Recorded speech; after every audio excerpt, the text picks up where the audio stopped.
What's up? Coach hydescience, spinning the generator, making electricity. Yeah. All right. Reminding you, the only difference between a generator and a motor. If you're using something to turn the generator, right? In this case, I'm using my hand, or I could use wind, or I could use water, I could use steam from burning fossil fuels or whatever, and it's a generator.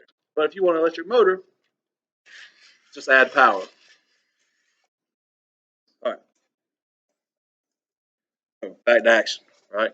So, talking about electricity, specifically talking about series parallel circuits. All right, we've talked about motors, talked about generators, talked about AC, talked about DC.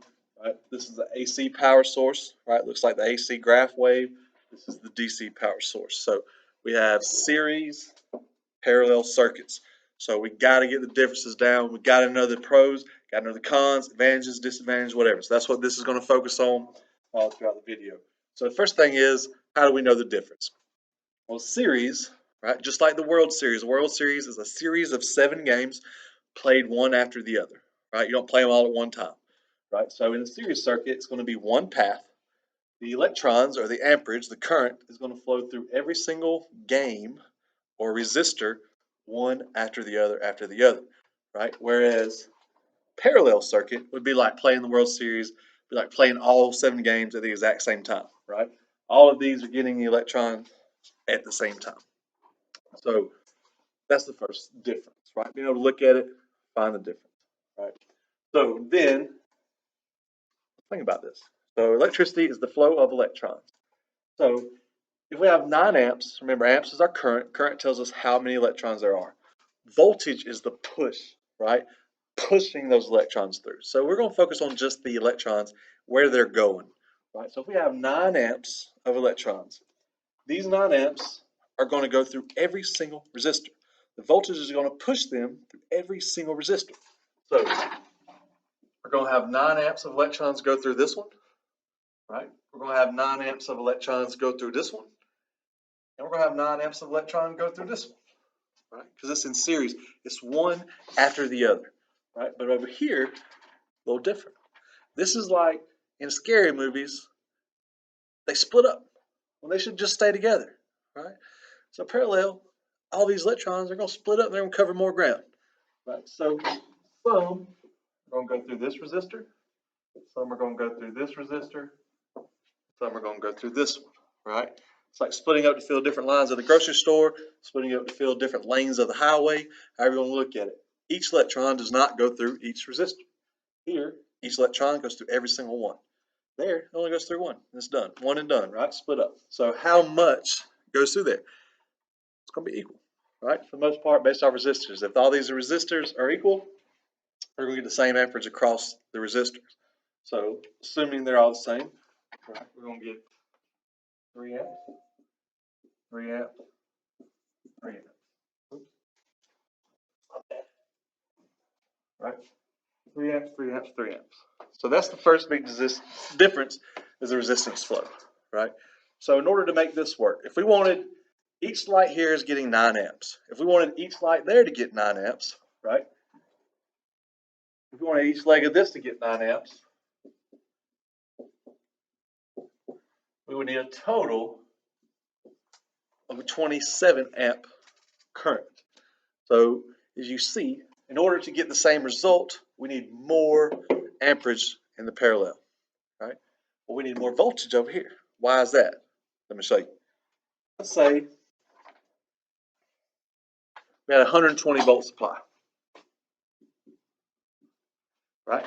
With this 120 volt supply, right? This is our electromotive force. This is our pressure, okay? If we were to kind of dam it up and not let the electricity go through, right? If we were to build dams and stop it before each resistor, right?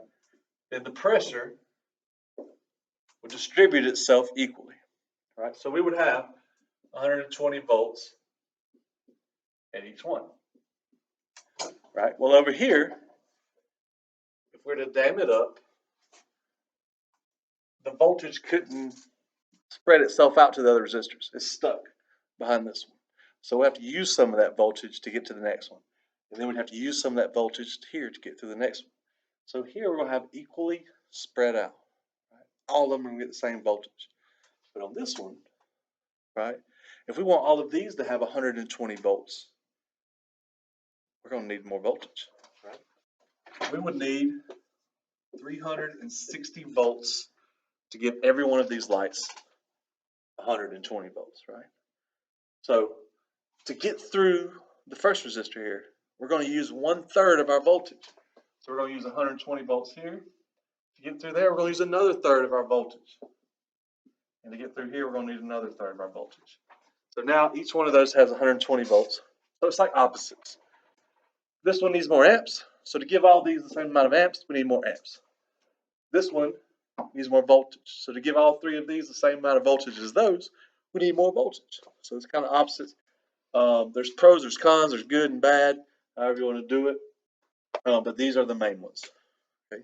The other one is Ohm's law.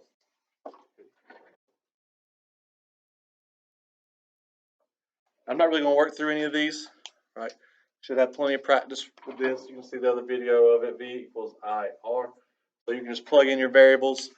You can solve for anything. They're true for both circuits. You use Ohm's law. But one more thing before we roll.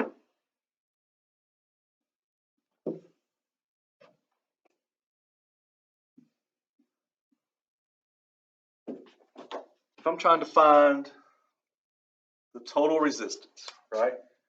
RT, total resistance of these. Let's say this is 2 ohms, this is 5 ohms, this is 10 ohms. Same thing.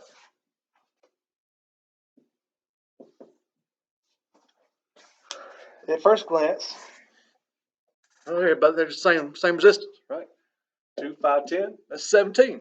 2, 5, 10, that's 17, right? But this circuit has more resistance. This has less. And here's why. Remember, electrons must go through every single one of these resistors. They don't have to go through all of them over there. So it's easier. I'd rather have that job. Go through one and done, right? So when you're trying to figure out your total resistance of this one, right? So you'll do total resistance equals resistor 1 plus resistor 2 plus resistor 3, blah, blah, blah. So you're just going to do resistance total equals 2 ohms plus 5 ohms plus 10 ohms, right? Our total resistance of a series, you just add them all up, 17 ohms. Now, to do the parallel over there, a little more complicated. Right, so to do the parallel, I'll put our formula here, right? RT equals R1, resistor 1 plus resistor 2 plus resistor 3, so forth, so on. So here for parallel, though, right, we're going to do, I'm going to screw it up, look at me. 1, so we're going to do the fraction 1 over RT, or the inverse of this one, I guess you should say. So total resistance equals 1 over R1 plus 1 over R2 plus 1 over R3, dot, dot, dot, dot. So for this one, we're going to set it up like this. 1 over RT equals 1 over 2 plus 1 over 5 plus 1 over 10. We cannot add fractions together that do not have common denominators. I told y'all this. So we got to change them to get common denominators. Well, what's the denominator? These are your denominators, right? The least common multiples, right? So 2 would be like 2, 4, 6, 8, 10, 12, 14. 5 would be like 5, 10, 15, 20. 10 would be like 10, 20, 30. So the least common multiple they have is 10. So we're going to make the bottom equal to 10. So to do so, we're going to multiply 1/2 by 5. All right. So we're going to do 5 times 1 is 5. 5 times 2 is 10. We're going to multiply 1/5 by 2. 2 times 1 is 2. 2 times 5 is 10. And we're going to not do anything to that. We're going to leave it like it is. Right. So then we're going to add all these together. So we get 1 over RT equals 8/10. Then we're going to do something called the multiplicative inverse. Multiplicative inverse. I like to say we're going to reciprocate fight it. I don't know, some word like that, right? You take the reciprocal, we're going to reciprocify it. I don't know. I made that word up. But the multiplicative inverse, or the reciprocal, right? We're just going to swap these basically. So we're going to get RT. RT over 1 is just RT, right? So it's really RT over 1, but that's really just anything divided by 1 is just itself. 10 over 8, right? 10 over 8 is the same thing as 1 and 2 over 8, which is the same thing as 1 and 1/4, which is the same thing as 1.25 ohms. So that's how you find the resistance of a parallel circuit. A little bit more complicated, but it's not too bad. It's just adding fractions, flipping it upside down, you're good to go. All right, so that's everything for series and parallel. Test tomorrow. Be ready. You've got this. This is the hardest part, probably. The rest of it's just knowing your definitions and your terms. All right, Coach Hyde, Hydescience. Peace. Where's the stop button? There it is.